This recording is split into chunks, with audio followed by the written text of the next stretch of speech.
Hard turn to a sad and tragic story out of Kansas City, where a young man, 16 years old, appeared to have gone to the wrong residence. The man inside, the 84-year-old man inside, responded to the young man at his door with gunshots. This is a tragedy, but there is zero evidence that it is racist.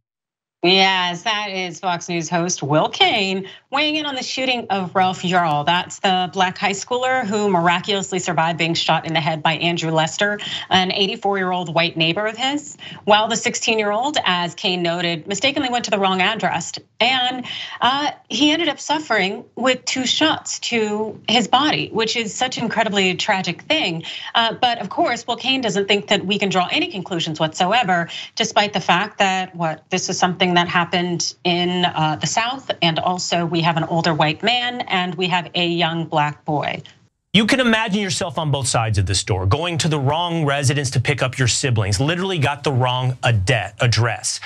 And all of a sudden, as you're standing at the doorbell, shots ringing out. You can also imagine yourself on the other side, an 84-year-old man with a 6-foot-tall guy outside your door, reportedly pulling on the glass outer door to come inside. Here's what I would tell you. This is a tragedy, but there is zero evidence that it is racist. And that's the narrative today, that it is ringing a doorbell while being black. I'll reserve judgment, as we all should, until we get the facts to arrive at a conclusion. I will not reserve judgment for Will Kane's nonsense, and the facts are pretty clear. It's clear that Ralph was not anywhere near 6 feet tall and also not pulling on the glass door. Check this out for CNN. So Ralph stands at 5 feet 8 inches. He also weighs 140 pounds, as high schoolers often do. That's according to Ralph's attorney, Lee Merritt, what he said on Tuesday night. Also, he's the least imposing kid that I've come across. He is a 16-year-old musician. He is not known for his physical prowess. And if many of you had seen his picture in the news circulating in media, it's clear that Ralph is not some linebacker at all. He is a small child, as would be the case for someone who is 16. And Ralph also maintains that he never tried to open or pull the door handle, which would be consistent with someone coming there to pick up their siblings by pressing a doorbell. And despite Kane's commentary, it really seems to be the case that the man here, Lester, that even his own family members are saying that he has racial bias really present in his past. Check this out. Well, the prosecutor in this case has suggested that there was a racial component to it. Do you believe your grandfather is racist? I believe he holds racist tendencies and beliefs. I feel like a lot of people of that generation are caught up in this 24-hour news cycle of fear and paranoia perpetuated by some other news stations. And he was fully into that, sit and watch Fox News all day, every day, blaring in his living room. And I think that stuff really kind of reinforces this negative view of minority groups and leads people to be doesn't necessarily lead people to be racist, but it reinforces and galvanizes racist people and their beliefs. Now, 84-year-old Lester probably feels very lucky now that he is becoming kind of a star at Fox News, where he can watch individuals like Will Kane tell lies about what happened that day, or at least the allegations out there that I'm sure Lester will put forward in his defense to make it seem like it was justifiable for him to shoot twice a 16-year-old boy who came knocking on his door. And we know that because Kane, well, he went ahead and doubled down on Twitter. He said this: here's what we know about what happened with Ralph Yarl. It was a tragedy. Here's what we don't know, that it had anything to do with race. He also continued, any conclusions about whether it's criminal or his motive or race are way out in front of the facts. But I'll tell you one thing I won't do. I won't listen to Benjamin Crump. Now, he's referring to the civil rights attorney that represents Yarl. That's part of his legal team. I'll also tell you that Will Kane is an attorney. I used to work with him at ESPN. And Will Kane's a very smart man, but at the same time, it really seems that he's jumping into a Tucker Carlson boat here. Also, what a lot of people like to do, smart or not, they like to pretend racism isn't a factor. The fact is that race factors into every conversation, everything we do. It's how much it factors in. And that's the thing, is everything in our world operates on a spectrum. But to pretend that seeing a black person doesn't conjure certain thoughts in people's heads is to completely and totally lie. Just as to see a woman as opposed to a man conjure certain preconceived notions, thoughts, and theories. And once our society finally embraces and recognizes that, we can all start addressing some of the biases that are moving around in our subconscious and that often come out through our behavior. Cenk. Yep. So there's two different problems with Will Kane's statement. One of them is he says, let's reserve judgment on this. I'm going to tell you why that's a trick in a second.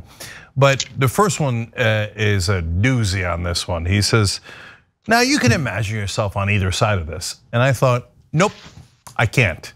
So the 84-year-old guy took a couple of minutes. This is all according to police. Okay, so he says, well, I don't know what the facts are. Well, the police have already told you some of the very relevant facts. He waited for 2 or 3 minutes. In that 2 or 3 minutes, he could have called the cops if he was really afraid for his life. If I was afraid for my life, I wouldn't go anywhere near the door. I'd call the cops, and even if you had a weapon, get in the back of the house, wait with the weapon there in case the guy breaks in and you've got an advantage, he can't see. There's a ton of things you could have done other than, let me look at this guy. Oh, he's a 16-year-old, weighs 140 pounds, 5'8", tiny little kid. Let me open the door and blast him with a shotgun to the head. No, I literally can't imagine it. And look, guys, I'm not, for the right wingers out there, I'm not lying. Like, I don't know for you guys, hey, black kid showed up at my door. Well, I could easily imagine blowing his head off. For the rest of us, we don't think that way. But look, in my case, it's definitive. A guy broke into my house once, and and a lot of people gave me grief for not murdering him, but I didn't. In that case, it was a grown man, and he was white. But my instinct was not, there's a guy in my house. My instinct was protect my family, but it was not, let me make sure I kill him while I got the chance. So I don't know how right wingers think, if they look forward to it and so they can empathize with that guy, but that's not how the rest of us think. So second of all, on the 6 foot thing, he's like, there's no race here. But studies have shown that unfortunately it affects not just right wingers, but people generally think that young black males are older than they appear and are taller than they appear. We can get back to those studies in a minute. So when he's a 5'8" little kid and he calls him 6 foot tall, that is the racism you claim doesn't exist. Because to you, no matter how small or fragile or skinny a black kid is, you're like, oh, that's a menace. There's a big giant black guy, 6 foot black guy, right? Dude, that's in your head. That's not real. And the reason it's in your head is because of those stereotypes. And then he says, oh, he was reportedly pulling on the door. No, nobody says that.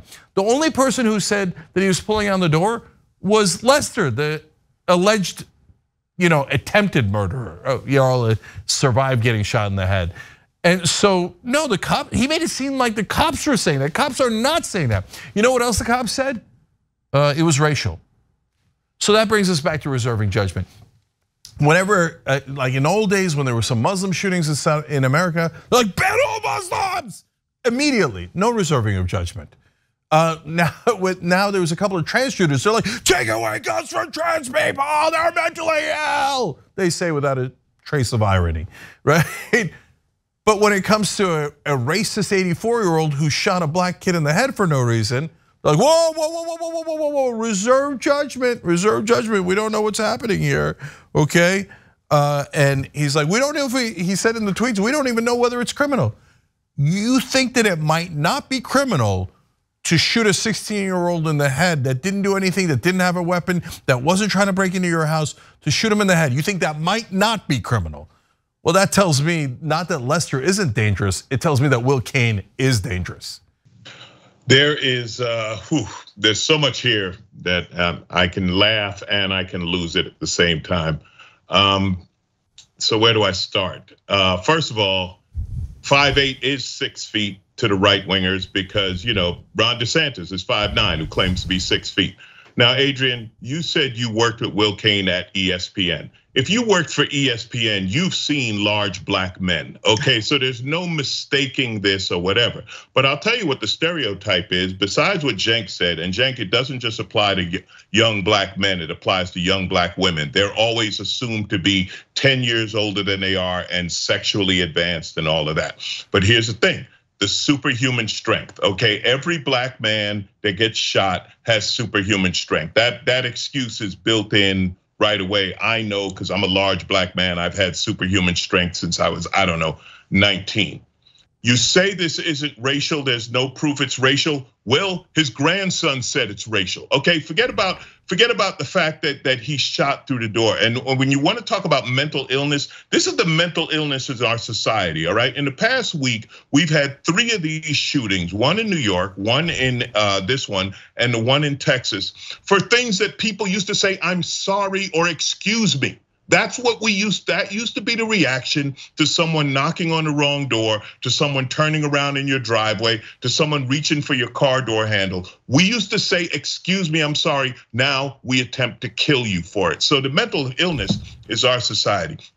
Will Cain is on Fox News. He's preaching to the choir. This is nonsense. I am so tired of having to even give this any words, any credibility. Will Cain, it's a racist old man who shot a black man at his door. Don't pretend it's anything else. And the insult, the feigned ignorance is the most insulting part, because Adrian, I agree with you. Will Cain knows this is bull. He knows it's a lie, and he's just spouting it because he's preaching to the choir and he wants to sell his books or build his website or whatever. I am so tired of young black men being shot for being young black men. You know why Will Cain has no empathy here? You talk about imagining things, because he can't imagine it happening to him or anyone who looks like him, because he knows a young white kid at the door does not get murdered. And if he is shot by a black man, that black man's going straight to jail. So I've had it and I'm done. And if I see Will Cain, I'll slap the out of him and show him what a large black man with superhuman strength can do.